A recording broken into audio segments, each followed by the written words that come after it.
बिस्मिल्लाहिर्रहमानिर्रहीम, अस्सलाम वालेकुम। मैं हूं शाहिद सकलैन। आप देख रहे हैं मेरा यूट्यूब चैनल, फेसबुक पेज। 17 जुलाई है, पीर का दिन है। बात करेंगे ज़रा सीमा हैदर या सीमा सचिन की, क्योंकि भारत वो लोग जो सीमा को भाभी कह कह के नहीं थकते थे, अब वो लोग सीमा को दहशतगर्द कहना शुरू हो गए हैं। बाकायदा तौर पे ना सिर्फ वहाँ पर रहने वाले लोग, बल्कि वहाँ के टीवी चैनल्स के साथ साथ अब वहाँ की एजेंसियों ने भी, मैंने आपको ख़बर दी थी कि सीमा हैदर से तहकीकात शुरू कर दी हैं। अब सीमा हैदर की तहकीकात यूपी की पुलिस नहीं, बल्कि यूपी की एंटी टेररिज्म स्क्वाड कर रही है। एटीएस की एक टीम ने बाकायदा तौर पे सीमा से आज 2.5 से 3 घंटे तफ्तीश की है।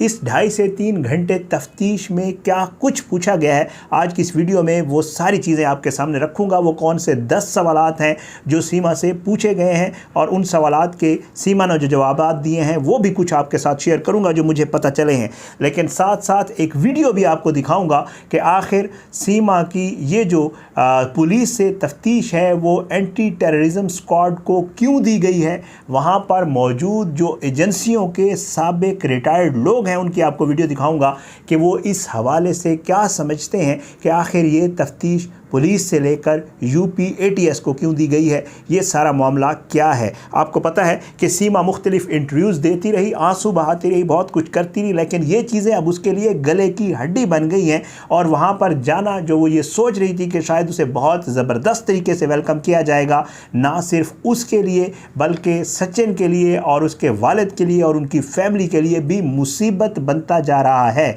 इस सूरत हाल में क्या वो सीमा को एक्सेप्ट करेंगे या नहीं करेंगे, ये बाद की बात है। बहरहाल वहाँ पे आपको पता है सीमा, सचिन और उसके फैमिली वाले ज़मानत के ऊपर हैं। सीमा को अदालत ने जब ज़मानत दी थी तो उसने बाकायदा तौर पे कहा था कि आप सचिन का घर छोड़कर कहीं नहीं जाएंगी, और अगर आप कहीं जाएंगी तो आप पुलिस को ज़रूर इन्फॉर्म करेंगी। साथ साथ ये भी कहा गया था कि जब तक इस मुकदमे का फ़ैसला नहीं हो जाता तब तक आप ये इलाका नहीं छोड़ेंगी और यहीं पर ही रहेंगी। साथ साथ जो है सीमा हैदर को भारत में बाकायदा तौर पे अब तफ्तीश का सामना शुरू हो गया है। उन्होंने रोड मैप कि सीमा किस तरह पाकिस्तान से दुबई और दुबई के रास्ते नेपाल और नेपाल से फिर भारत आई, ये सारी चीज़ें भी जो है वो एटीएस ने जो है वो करना शुरू कर दिया इन्वेस्टिगेट। सीमा को नामालूम मकाम पे मुंतकिल कर दिया गया था। पिछले 60 घंटों से सीमा के घर में ना सचिन है, ना सीमा है, ना उसके वालिद हैं,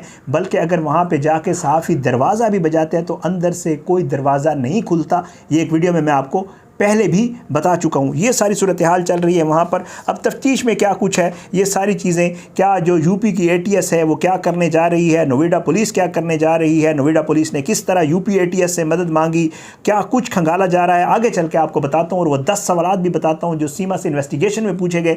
लेकिन ये मामला एटीएस को क्यों सुपुर्द किया गया, भारतीय चैनल पर बैठ कर एक साबिक जनरल क्या कह रहे हैं, ज़रा ये सुन लें। उसके बाद बात करते हैं कि सीमा से क्या कुछ तफ्तीश और क्या मामला है, उस पर ज़रा आगे के बात करते हैं। पहले आप ये सुन लें कि सीमा का मामला एटीएस को क्यों सौंपा गया।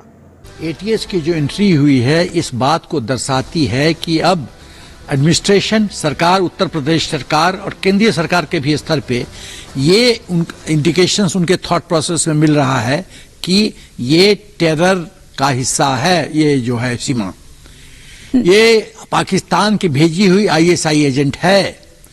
अदरवाइज नवंबर पुलिस इंक्वायरी हो सकती थी, इसको डिपोर्ट किया जा सकता था। लेकिन एटीएस एंट्री का मतलब है कि थॉरो इंटरोगेशन बनता है, पूछताछ होगी, सच निकाला जाएगा, किसके इशारे पे, किसने इसको फंड किया, किसने उसको सिंध से उठाया, कौन सी वो आईएसआई की एजेंट थी जो उसके पीछे पीछे चल रही थी।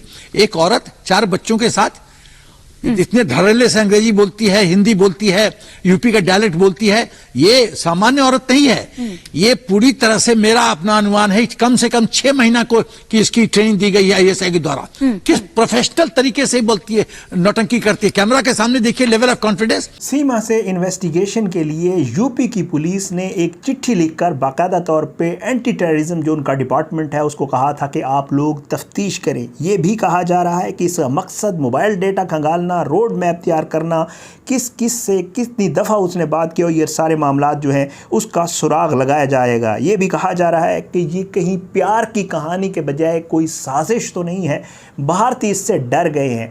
भारत की जो सरकार है या जो उनकी एजेंसियां हैं वो सारा अपनी नाकामी का मलबा जो है वो पाकिस्तान की सुपीरियर एजेंसी के ऊपर डालने की बाकायदा कोशिश कर रहे हैं और कह ये रहे हैं कि शायद पाकिस्तान ने इसको ट्रेन करके बाकायदा तौर पे भारत भेजा है 4 बच्चों की मां को।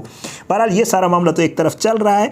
3 बजे से लेकर तकरीबन 5 साढ़े 5 बजे तक जो है वो सीमा सचिन से अलग अलग जो है वो तफ्तीश की गई, आज ही की गई। और इस दौरान जो है सीमा से अलग बयान लिया गया। ATS इसलिए बयान ले रही है कि वो पुलिस को दिया हुआ बयान जो है उसे वो वेरीफाई करेगी कि कहीं सीमा अपनी कोई और बात तो नहीं कर रही।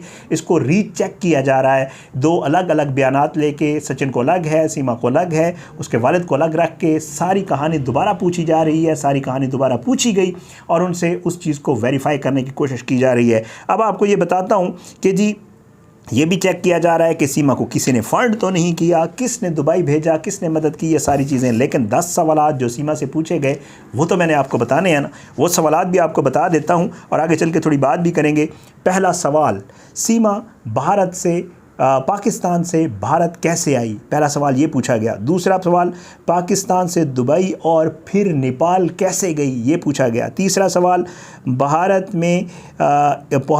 पहुंचने में सीमा की किन किन लोगों ने मदद की, ये तीसरा सवाल पूछा गया। चौथा सवाल, सचिन से पहली बार कहाँ मुलाकात हुई, एजेंसियां ये चेक कर रही हैं।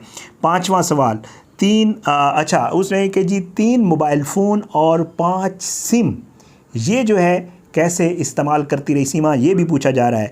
भारतीय सिम किसने दिलवाने में मदद की, किसने दिलवाई और किसने मदद की, ये भी चेक किया जा रहा है और ये सवाल पूछा गया। इस्तेमाल के बाद सीमा के पास एक मोबाइल है जिसकी स्क्रीन टूटी हुई है। भारत की एजेंसियां परेशान हैं कि ये वही मोबाइल तो नहीं जो पाकिस्तान से लेकर आई, इस्तेमाल करती रही। तो उससे पूछा गया कि आपने इस्तेमाल के बाद मोबाइल क्यों तोड़ा है। अगला सवाल, 3 पासपोर्ट और शनाख्ती कार्ड, अधिकार कहते हैं शायद शनाख्ती कार्ड को, ये कहाँ से आए, सीमा से ये भी पूछा गया। और सचिन की बीवी होने का कार्ड कहाँ से बनवाया, किसने मदद की और ये कार्ड कैसे बना, ये भी सीमा से पूछा गया। और आखिरी और वो सवाल जो मैं भी करता हूँ, जो आप भी करते हैं, जो भारत में रहने वाले और पाकिस्तान में रहने वाले वीडियोस देखने वाले लोग करते हैं, वो सवाल भी पूछा गया कि आखिर भारतीय ज़बान और रहन सहन ये सीमा ने कहाँ से सीखा। हम तो कहते हैं वो भारतीय लगती है, वो कहते हैं कि बाकायदा तौर पे 6 माह की ट्रेनिंग दी गई इन सारी चीज़ों को। बड़ा शुगर लगा हुआ है। भारतीय चैनल्स आप देखें या भारतीय अखबारात मैं तो देखता हूँ क्योंकि मैंने इसके ऊपर स्टोरी करनी होती है, आप लोगों को इन्फॉर्मेशन देनी होती है।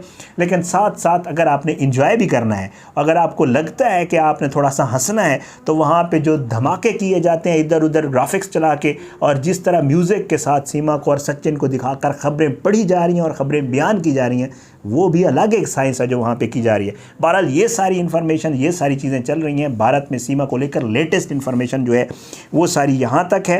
ये सारा मामला अब ATS के पास है। और वो जो एक हनीमून पीरियड था जिसमें ये कहा जा रहा था कि शायद ये हो जाएगा, वो हो जाएगा, भाभी है, वहाँ ये है, सारा मामला जो है भारत में। लेकिन इसके साथ साथ एक और घिनौनी साजिश और एक और चीज़ जो वीडियोज़ मैंने देखी हैं वो ये है कि वहाँ पर बाकायदा तौर पे इसको लेकर पाकिस्तान में जो रहने वाले हमारे हिंदू भाई हैं उनको उकसाया जा रहा है।